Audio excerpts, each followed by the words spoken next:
1. Animal cruelty legislation and restrictions on the use of cell phones while driving drew lawmakers' attention during the third week of our regular session. From the state capitol in Little Rock, this is Speaker of the House, Robbie Wills. The animal cruelty bill is now in the hands of the governor after being approved overwhelmingly in both the House and the Senate and will be signed into law on Wednesday. Senate Bill 77 allows felony charges to be filed for aggravated cruelty against dogs, cats, and horses. Both chambers approved the bill by large margins. With passage of the law in Arkansas, only 3 states now say animal cruelty is only a misdemeanor with no felony charges possible.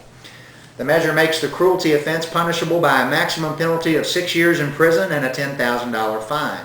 It adds 5 years to any conviction of torturing an animal in the presence of a child.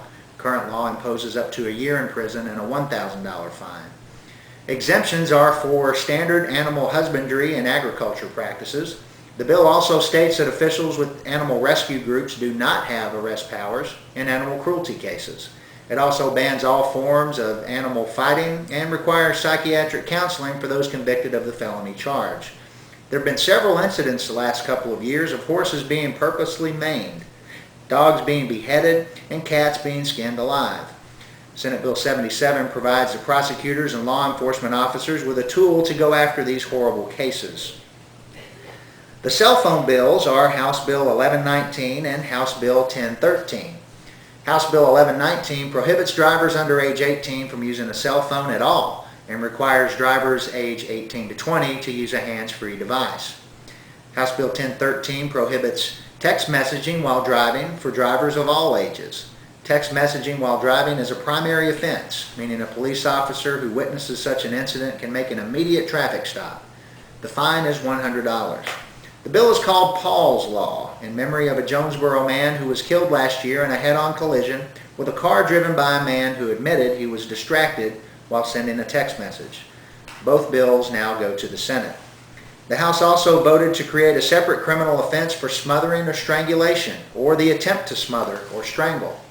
According to testimony by police on the bill, evidence of such action isn't always visible to an officer responding to a domestic violence call, possibly resulting in a lesser charge being filed. The bill makes such battery a felony offense rather than the misdemeanor it is now. The bill now goes to the Senate. Meanwhile, work continues behind the scenes on the House Leadership Health Care Package. A bill has been filed to raise taxes on cigarettes and smokeless tobacco, generating roughly $88 million a year, plus some $90 million in federal matching funds for a variety of health programs.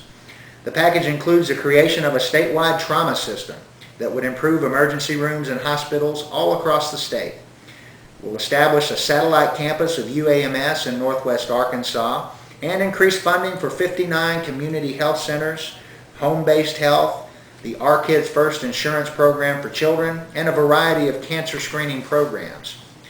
Competing legislation calls for an increase in fines levied on convictions for driving while intoxicated, other certain driving violations, and domestic violence.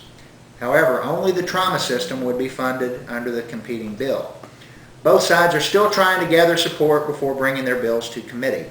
And as one of the lead sponsors on the House Leadership Health Care Package, we feel very confident in reaching the level of support we'll need to pass this very important piece of legislation. From the state capitol, this is Speaker of the House, Robbie Wills reporting. We'll be back with you next week for another weekly update.